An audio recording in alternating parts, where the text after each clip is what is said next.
Hola, bendiciones para ti de parte del Señor.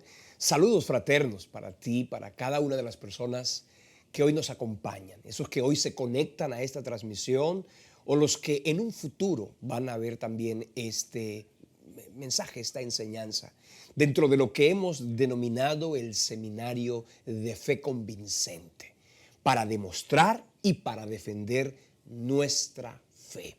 Eso es lo que hemos venido haciendo desde hace unas semanas. Y bueno, vamos a continuar en la noche de hoy. En esta ocasión vamos a continuar con el tema que hoy particularmente tiene un enfoque bastante importante y tiene que ver con las pruebas de la existencia de Dios. Agradezco obviamente al Señor por esta oportunidad, agradezco a Dios por este espacio, por darnos la salud y darnos la oportunidad de podernos reencontrar en un día como hoy y pedirle que su sabiduría esté con nosotros y pedirle que nos regale sabiduría, inteligencia, conocimiento, que podamos añadir a esa fe que ya tenemos la virtud de poder vivir para Dios, como también el conocimiento que nos da a cada uno de nosotros una mayor convicción de lo que creemos, de lo que hemos sentido como una verdad en nuestra vida y también que nos dé convicción para poderle mostrar a otros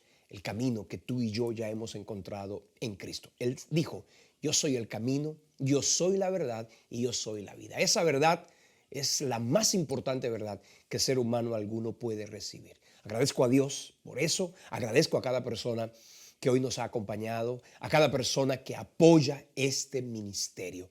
El Ministerio Semilla de Vida es un ministerio que por supuesto tiene el enfoque de sembrar la semilla de vida, la palabra de Dios en los corazones y en las vidas de las personas que necesitan aprender un poco más. A ustedes todos, muchas gracias. A esos que también nos acompañan con sus oraciones, muchas gracias. A los que también siembran en el Ministerio Semilla de Vida, que como le decía hace unos instantes, tiene un propósito específico, pero sin un ánimo de lucro. Y agradecemos, obviamente, que Dios mueva a algunos corazones. Ustedes se saben aludidos porque han sido los que han sembrado, los que han apoyado, los que nos acompañan, los que semana a semana están allí detrás de este espacio diciendo cuál es el mensaje, cuál es el link de este día para poderlo también compartir con otros. A ustedes, los que nos acompañan, los que nos apoyan, los que nos ayudan, los que nos permiten también llegar a otros compartiendo un link y orando por este ministerio, a todos ustedes muchas, pero muchas gracias. Hoy vamos a continuar.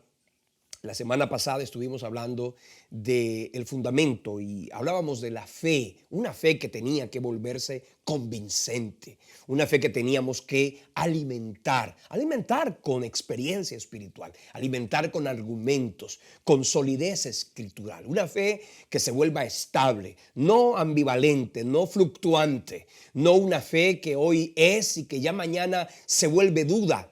Lo que hoy en nuestro corazón ha sido una convicción tiene que permanecer como tal y para eso necesitamos estar conectados a la fuente del conocimiento que es Dios.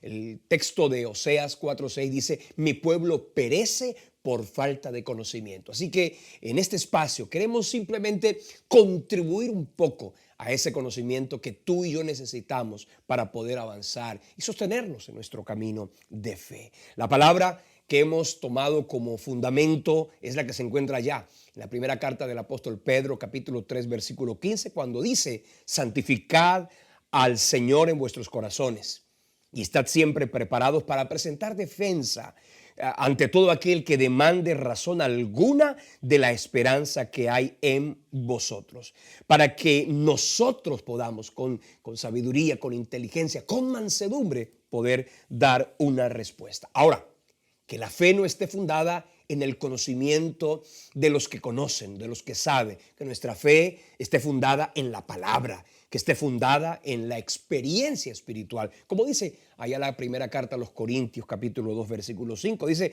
para que la fe de ustedes no dependa de la sabiduría humana, sino del poder de Dios. Hoy vamos a hablar de la existencia de Dios. Hoy vamos a hablar de un tema que es muy importante y que de alguna manera se ha convertido en debate, se ha convertido en debate en medio de la sociedad de hoy en día. Esa gente que quiere llevarnos al terreno de la duda.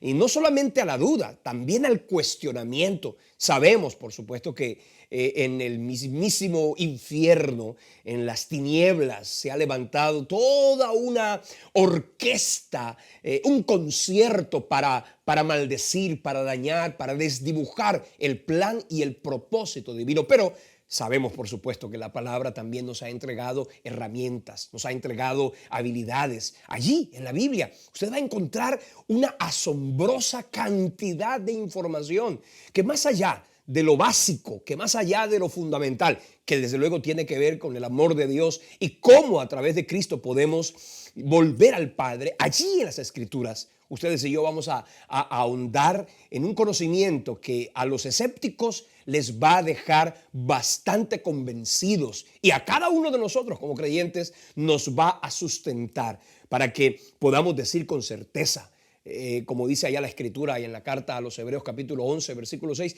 el que se acerca a Dios tiene que entender primero que Dios existe y que además es galardonador de los que le buscan. Esa verdad es la verdad más importante con la que tú y yo tenemos que comprometernos. Ahora, la pregunta del mundo ha sido, ¿Dios existe? Aún inclusive de los que hoy creemos. En algún momento de la historia nos hemos preguntado, ¿será que Dios existe? ¿Será que en realidad Él es lo que yo he creído que es? O, como algunos detractores han querido decir, que Dios es una invención humana. Y no al revés, que el hombre es una invención divina, sino que en ese deseo vertiginoso de las tinieblas, de la falsa llamada ciencia, ha querido llevarnos al pensamiento de no, Dios es una invención humana y no lo contrario, como lo enseña y expresa las Escrituras. Ahora, ¿cómo podemos creer en un Dios que no podemos ver? Si estamos acostumbrados a ver, a creer en lo que vemos, a creer en lo tangible, en lo que podemos tocar, en lo que podemos observar. Y ya todos sabemos que Dios es espíritu y que no podemos a Dios conocerlo desde la perspectiva, digamos, de la experiencia material. Necesitamos entrar a una esfera que obviamente es una esfera sobrenatural, que es una esfera espiritual. Y allí, obviamente, necesitamos del mismo Dios para poder entender esas verdades y esos secretos maravillosos que están allí, consignados en la palabra y que hoy, y en la medida que el Señor nos permita durante los jueves siguientes, poderlo compartir. Ahora, ¿cómo yo sé que lo que he creído respecto de Dios es lo que es correcto? ¿Cómo sé que lo que la Biblia dice es correcto? Esas son las grandes inquietudes que hoy el ser humano ha pretendido responder. Ahora, la Biblia no parte de una, digamos, intención de convencer a nadie de que Dios existe. Si ustedes leen la Escritura, la palabra del Señor dice, en el principio creó Dios los cielos y la tierra. Ese es el primer versículo que usted encuentra al abrir la Biblia en el libro de Génesis. En el principio creó Dios los cielos y la tierra. Eso no se pone en duda. No es un asunto dubitativo, no. La Biblia comienza con un axioma y un axioma que obviamente tiene una sustentación a lo largo y ancho de todo el texto sagrado. Dios creó los cielos y la tierra. Más adelante y en otros pasajes dice que lo que se ve fue hecho de lo que no se veía por la palabra de Dios. De modo que es importante que entendamos que la Biblia no es un tratado de apología. La Biblia da por sentado de que Dios existe, pero nosotros tenemos que llenarnos de argumentos. Primero para tener una fe sustentada, como también para poder invitar a otros, para poderle mostrar a otros que en realidad Dios es lo que la Biblia dice que es. Como le decía, en la Escritura, partir del hecho de que Dios existe es uno de los asuntos más sabios que el ser humano puede entender. Dice la Biblia, dice el necio en su corazón que no hay Dios. De modo que solo los necios son capaces de decir que Dios no existe.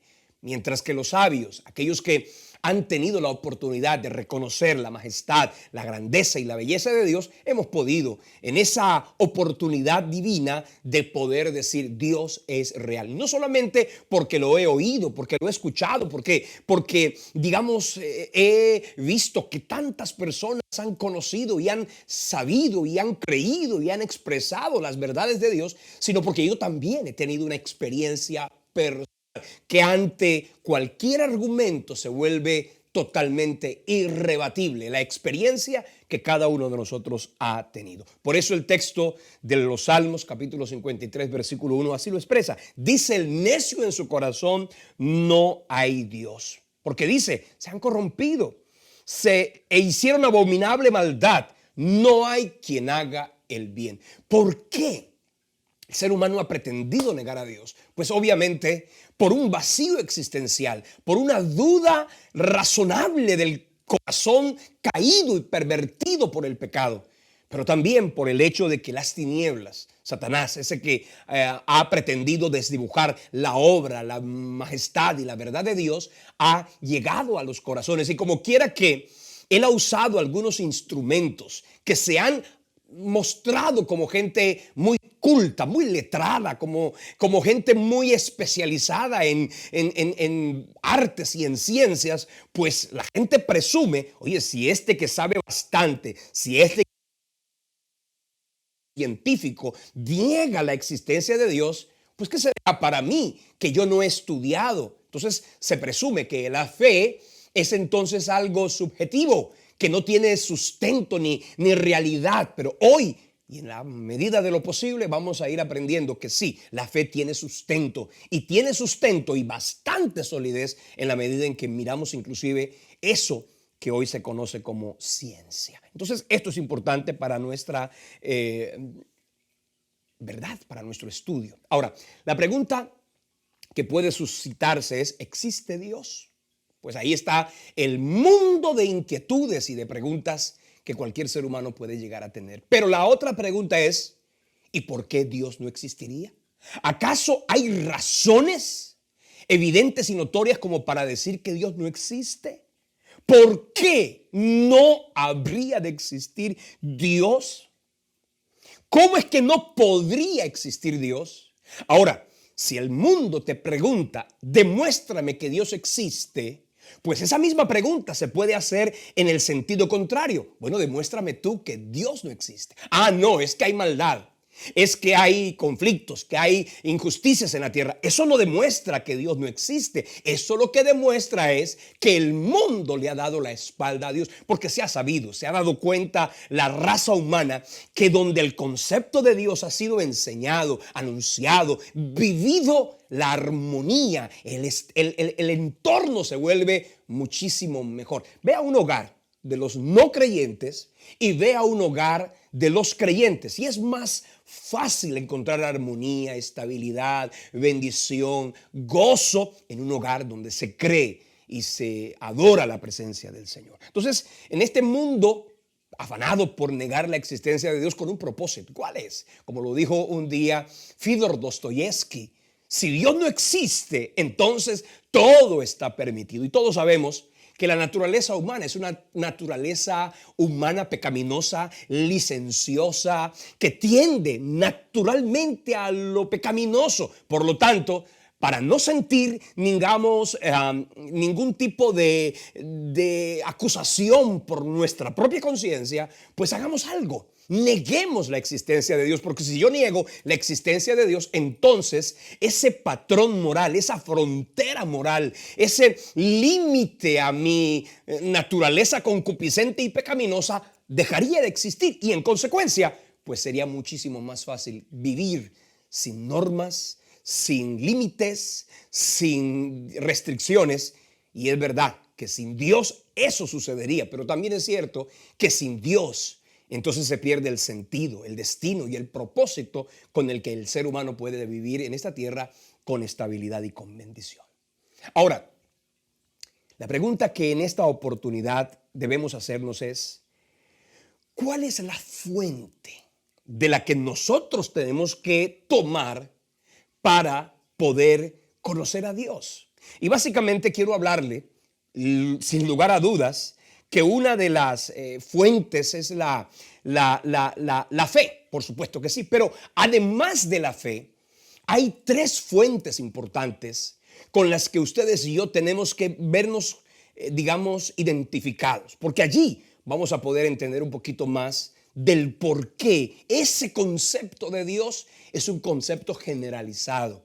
Se hizo una encuesta reciente en los Estados Unidos y independientemente de si viven o no rendidos al Señor, a Dios, el 98% de los habitantes de los Estados Unidos cree en la existencia de un ser supremo, de un ser creador, de un ser extraordinariamente por encima, digamos, de lo objetivo, de lo natural. Entonces ese concepto de Dios, ¿de dónde surgió? ¿De dónde salió? Y vamos a tratar de mirar tres importantes fuentes del conocimiento. El primero de ellos, la intuición. Ese sentimiento que más adelante voy a explicar, ese argumento con mayor detalle, porque es el argumento antropológico, ontológico. Pero no voy a ahondar en eso, simplemente quiero que nos quedemos en la realidad de la intuición. ¿Qué es la intuición? Esa palabra tiene un significado y es lo que está dentro. Cuando hablamos de la intuición, estamos hablando de eso que sentimos en lo profundo de nuestro corazón, en nuestro interior. Y se puede decir entonces que la intuición es una creencia o confianza que se desprende de la mente. La intuición es una función innata de la naturaleza y de la mente humana y que además se vuelve necesaria para poder subsistir en este mundo donde hay tantísimos peligros y dificultades. Por lo tanto, puede decirse que el conocimiento intuitivo es aquel que brota de la mente natural y que asume algo como una verdad, aunque no necesariamente pueda ser comprobado. Y escúcheme una cosa importante, y es que la creencia universal de la existencia de Dios brota en gran manera de eso que llamamos la intuición. Las grandes civilizaciones, las actuales y las antiguas, de alguna manera han tenido en su interior el criterio, la opinión de suponer, de presumir, de intuir que existe un ser supremo. Por eso ustedes van a encontrar en la antigüedad los aborígenes, las primeras civilizaciones rendidas a un concepto que no era suficientemente claro, pero que de alguna manera los hacía creer que había algo superior a su propia condición natural. Y esto desde luego nos lleva a entender que la naturaleza está orientada a aceptar la existencia de un ser supremo que permite, obviamente, que el ser humano pueda tener en él confianza, esperanza, ayuda. Los seres humanos siempre han considerado su incapacidad. De allí que, inclusive por esa intuición, la gente haya supuesto que el sol es su ayuda, la luna, los grandes, digamos, movimientos de la naturaleza y de la tierra han hecho que el hombre se sienta pequeño, pero también han tenido la oportunidad de suponer. Oiga bien, la intuición entra en el terreno de la suposición, pero esa intuición hace que el corazón de los hombres de alguna manera piense en que Dios es real. Oiga bien, el psiquiatra de Viena, Viktor Frankl, escribió respecto de esto que se llama la intuición lo siguiente: mi definición de religión, básicamente porque ese concepto de la existencia de un ser supremo, dice, mi definición de religión es igual a la que ofreció en su momento Albert Einstein, que ya todos sabemos que ha sido uno de las mentes más brillantes en cuanto a la ciencia que ha pisado esta tierra, y que dice lo siguiente: ser religioso consiste en haber encontrado una respuesta a la pregunta, ¿cuál es el sentido de la vida? Hay todavía otra definición propuesta por Ludwig Wittgenstein que dice lo siguiente: creer en Dios es comprobar que la vida tiene un sentido. Y todos sabemos que el ser humano ha sentido que su estancia en la tierra es valiosa, pero pero que hay algo más allá. Ese concepto de que hay algo más allá entra en la esfera de lo sobrenatural. Y eso, por supuesto, es fe. Y eso, desde luego, hace que podamos por intuición suponer que existe Dios. ¿Es suficiente la intuición? Por supuesto que no. Pero es una fuente que nos permite suponer que Dios existe. En otro caso, y además de la intuición, está la tradición. Y esto quiero que nos detengamos por un momento a entenderlo. ¿Qué es la tradición? Es el conocimiento que se tiene de algo o de alguien y que aunque no se ha institucionalizado, sí se ha venido trayendo de generación en generación. Es decir, el concepto de Dios no es un concepto nuevo. No es un concepto que acaba de aparecer. El concepto de Dios es un concepto antiquísimo. Así como de antaño es en la vida del ser humano sobre la tierra, así de antaño ha sido el concepto de la existencia de Dios. Es decir, creer en Dios no es algo que nuestros padres únicamente han creído, no.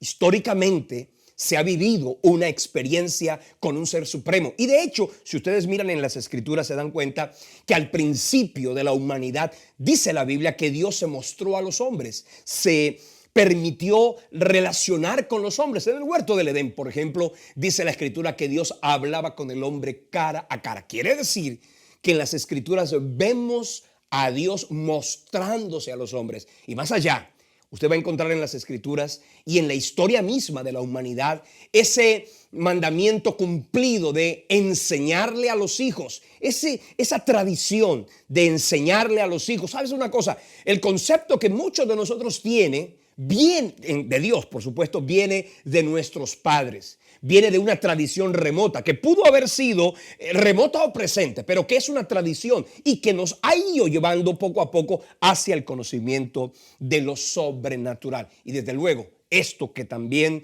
es muy válido, nosotros tenemos que tomarlo como una fuente de conocimiento. Puede que me haya digamos, alineado al concepto que dice la Biblia o simplemente lo que expresa la tradición. Pero lo más importante es entender que ese concepto divino o ese concepto de un ser supremo ha venido de generación en generación y a lo largo de la historia. Eso, por supuesto, es algo que se hace válido y muy importante cuando se trata de encontrar una fuente de conocimiento acerca de Dios.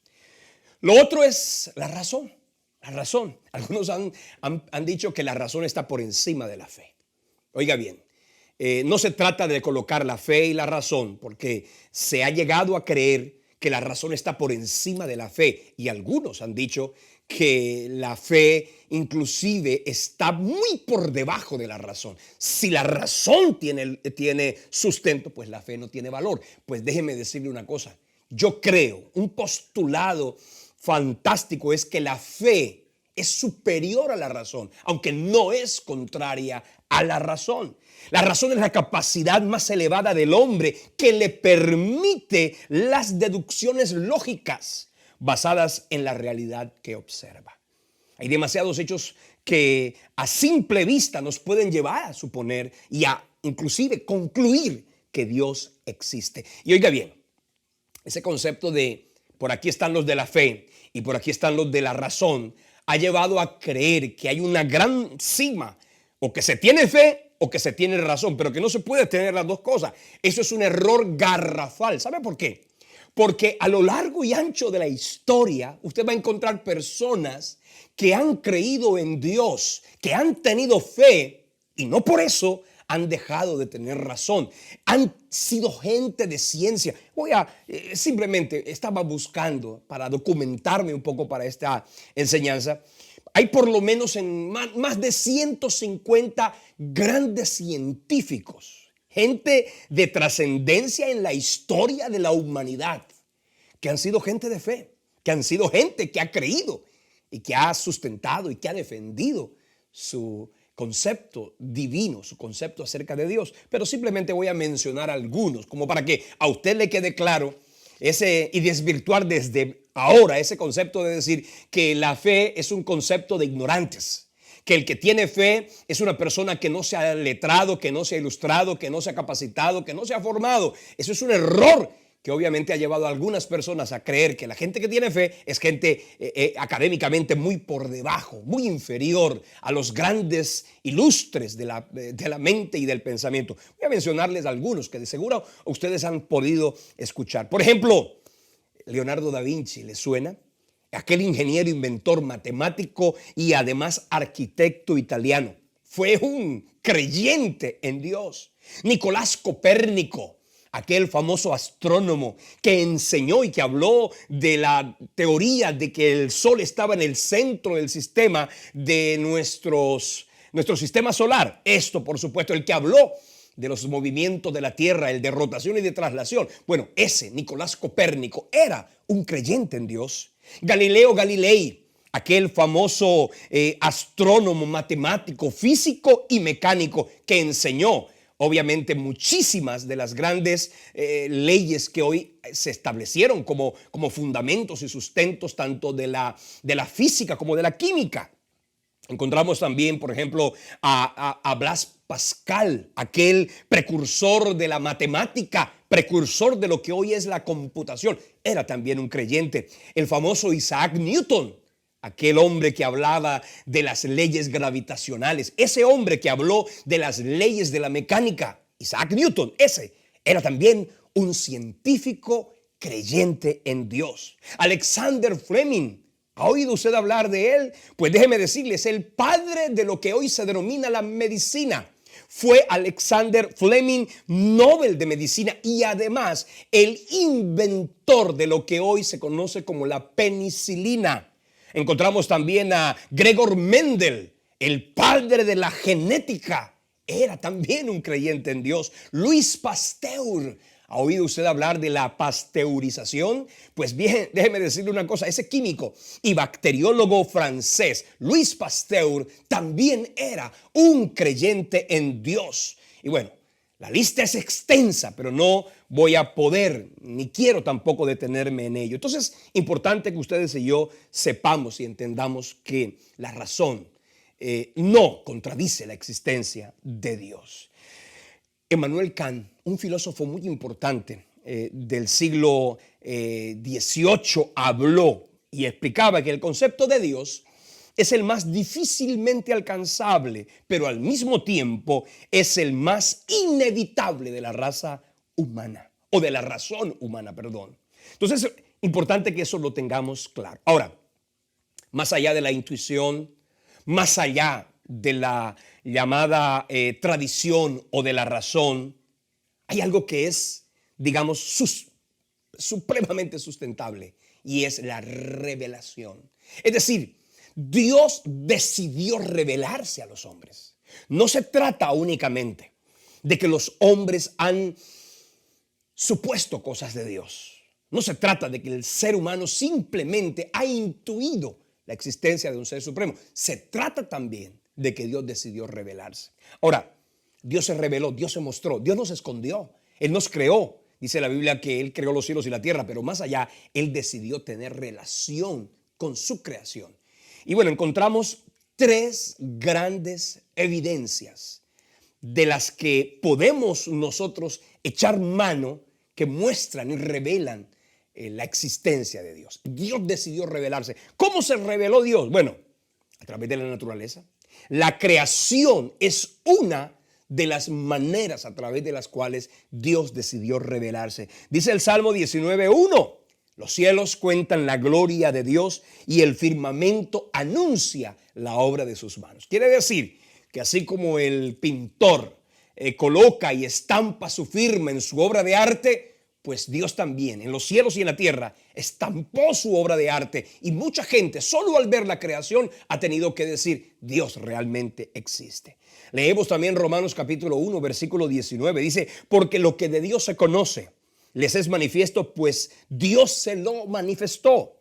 Porque las cosas invisibles de Él, su eterno poder, su deidad, se hacen claramente visibles desde la creación del mundo, siendo entendidas por medio de las cosas hechas, de modo que no tienen excusa.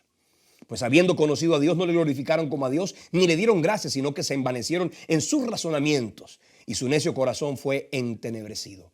Profesando ser sabios, se hicieron necios. Es decir, La misma naturaleza hizo que los hombres vieran que Dios existe. Así que la intuición de la que hablábamos al principio es porque Dios le permitió a los hombres, en la majestad de la creación, notar la existencia de un ser supremo. Isaías 40, versículo 26 dice: levantad en alto vuestros ojos y mirad quién creó todas estas cosas. Hablando de Dios, dice que Él saca y cuenta su ejército. A todas llama por sus nombres. Ninguna faltará. Tal es la grandeza de su fuerza y el poder de su dominio. Así que la naturaleza, la creación misma, es una evidencia notoria de la existencia de Dios. Ahora, además de la naturaleza, hay algo que es maravilloso y es la palabra, las escrituras. ¿Saben una cosa, mis queridos hermanos? Dios no solamente habló a los hombres, Dios decidió escribir su palabra y dio orden. Usted sabe que el primero que escribió lo que hoy se conoce como el texto, el que inició la escritura del texto sagrado, fue el mismísimo Dios, que allí en el libro de Éxodo nos narra que Dios escribió los mandamientos con su propio dedo. Eso desde luego habla de la importancia que Dios le da a la revelación escrita. Es decir, no solamente la revelación de la naturaleza, también la revelación escrita tiene un valor importante. Dice el texto de Hebreos capítulo 1, versículo 1. Aquí está, voy a citar este texto así con un elemento básico. Hebreos capítulo 1, versículo 1 dice así: habiendo hablado Dios muchas veces en otro tiempo a nuestros padres por los profetas. Es decir, los hombres de Dios que hablaron siendo inspirados por el Espíritu Santo son, digamos, los canales que el Señor usó para traer un mensaje. Más adelante yo voy a hablarles de las escrituras y por qué este libro no es un libro normal, no es un libro como los miles de libros y millones de libros que hay, algunos de talla histórica como el Cantar del Mío Cid, como Don Quijote de la Mancha, como Romeo y Julieta, como Crimen y Castigo, como tantos libros y escritos fantásticos que ha tenido la raza humana, como la Ilíada, la Odisea y bueno, una cantidad de libros. Este libro tiene una característica extraordinariamente poderosa. De eso vamos a hablar en este seminario. Importante que lo tengamos claro. Entonces, las escrituras, ahí encontramos una majestuosa y soberana y sobrenatural manifestación de Dios. La naturaleza podía mostrar el poder de Dios, pero era necesaria la escritura. ¿Sabes para qué? Para que pudiéramos conocer el carácter de ese Dios. Los antiguos, los que no tienen o no tuvieron la oportunidad de conocer la revelación escrita, veían a la naturaleza reflejada en el sol, en las estrellas, en los astros, como que fueran, digamos, Dios. Pero ya sabemos que Dios no es la creación, sino que Dios es, obviamente, un ser supremo, personal, que decidió mostrarse a los hombres y además tener una relación personal con nosotros. Ahora, otra hermosa revelación, además de la naturaleza y de las escrituras, es Cristo. Dice el texto de Juan capítulo 14, versículo 9, así, Jesús les dijo: ¿tanto tiempo hace que estoy con vosotros y no me has conocido, Felipe? Aquí está la frase, ¿eh? El que me ha visto a mí, ha visto al Padre. Entonces, quiere decir que Cristo es, además de la Biblia y de la naturaleza, la revelación de Dios. Pero esto, importante que usted lo tenga claro, Cristo es la revelación excelsa, sublime, la más grande, la más poderosa y majestuosa manifestación y revelación de Dios a los hombres es Cristo. Él es la revelación por antonomasia. Dice el texto de Hebreos capítulo 1, hablando de ese primer versículo que dice que Dios le decidió hablar a nuestros padres por medio de los profetas. Dice el versículo 2, pero en estos postreros días nos ha hablado por el Hijo, hablando de Jesucristo, a quien constituyó heredero de todo y por quien asimismo hizo el universo, el cual, hablando de Jesús nuevamente, dice, siendo el resplandor de su gloria y la imagen misma de su sustancia, y quien además sustenta todas las cosas con la palabra de su poder, habiendo efectuado la purificación de nuestros pecados por medio de sí mismo, se sentó a la diestra de la majestad en las alturas. Entonces Dios fue quien decidió revelarse a los hombres. No fueron los hombres los que inventaron el concepto divino. No fueron los hombres los que escribieron. Si este libro lo hubieran escrito los hombres, hubiese sido absolutamente imposible que en un periodo de 1600 años, 40 personas en idiomas distintos, en continentes variados, con culturas tremendamente distantes una de otra, hayan escrito lo mismo con una correcta y maravillosa cohesión, con una hilación temática fantástica y fabulosa. Es que la Biblia tiene algo que tiene un tinte sobrenatural, aunque haya sido escrita por seres humanos, porque ya sabemos lo que es la autoría material. Los escritores bíblicos fueron los autores materiales, pero estos autores tuvieron un autor intelectual que les guió. Dice la Biblia que es el Espíritu Santo. Dice que los santos hombres de Dios hablaron siendo inspirados por el Espíritu Santo. Ahora, ¿para qué Dios decidió revelarse? Pues básicamente para tres cosas. Primero, para que todos nosotros pudiéramos recuperar la imagen y semejanza que el pecado desdibujó en la raza humana. Solo Dios puede devolvernos el nivel y el estatus, digamos, de bendición con el que Dios nos creó. Ahora, también Dios decidió revelarse para que a través de nuestro conocimiento de Dios y de su revelación pudiéramos encontrar el camino de regreso a nuestra comunión e intimidad con Dios.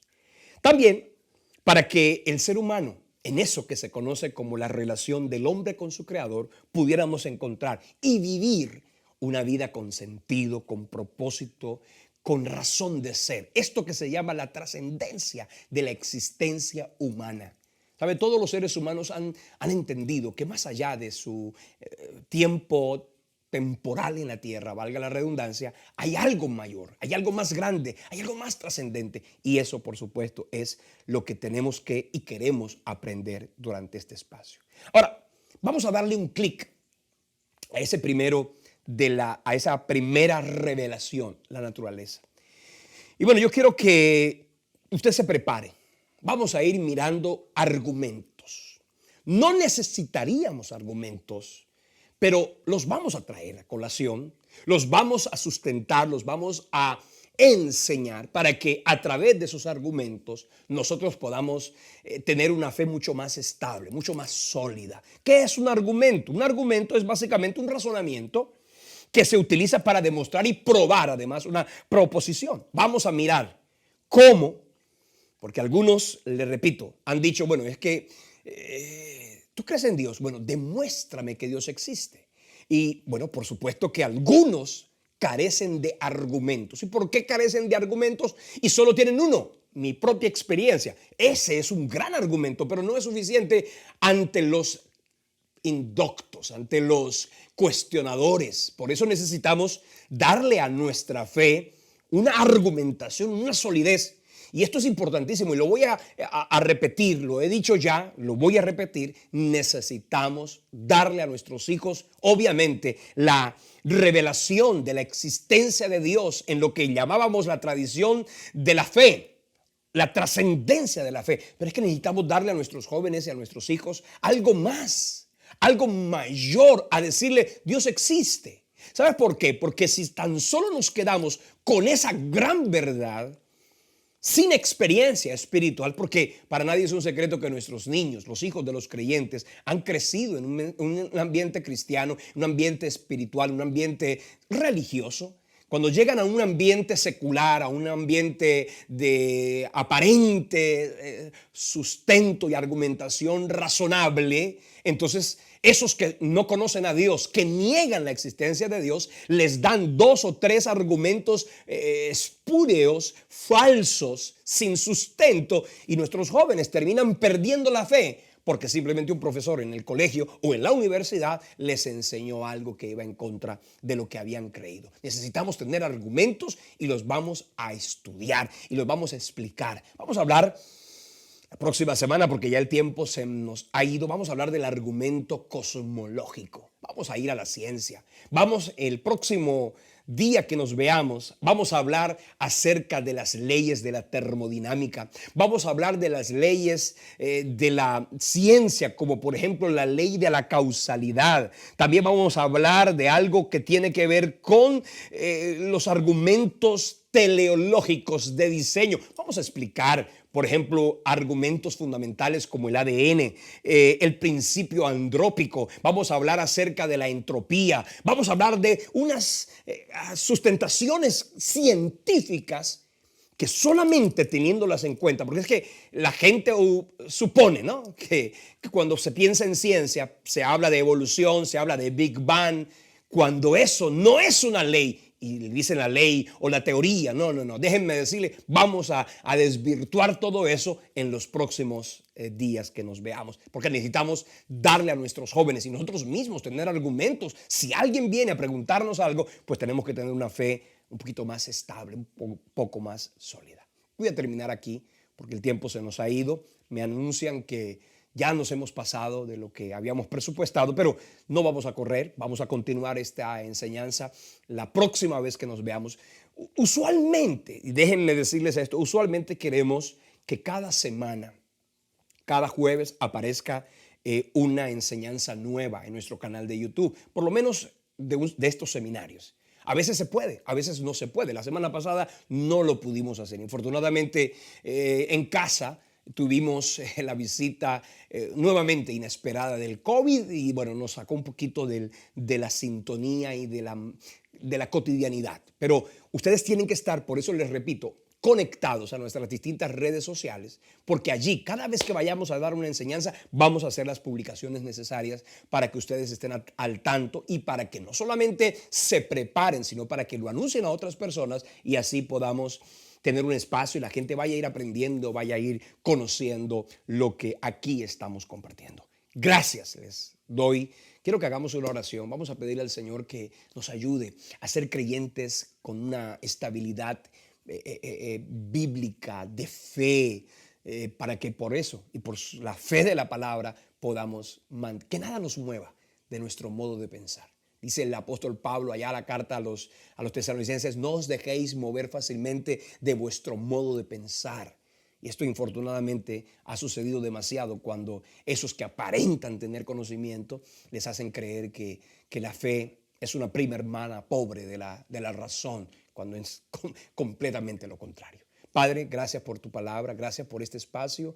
Yo bendigo la vida de cada persona que hoy nos ha acompañado, los que hoy se han unido a este seminario de fe convincente que ya en esta segunda entrega nos va a ir dando pautas para tener una fe mucho más estable, mucho más sólida, una fe mucho más convincente, Señor. Bendigo tu nombre y te doy gracias por la vida de cada persona que hoy nos ha acompañado. En el nombre de Jesús, amén y amén. Quiero invitarte, repito, a que nos acompañes en nuestro sitio web. También ve a nuestro canal de YouTube, visita nuestras redes sociales, ora por el Ministerio Semilla de Vida. Siembra en este ministerio, lo necesitamos.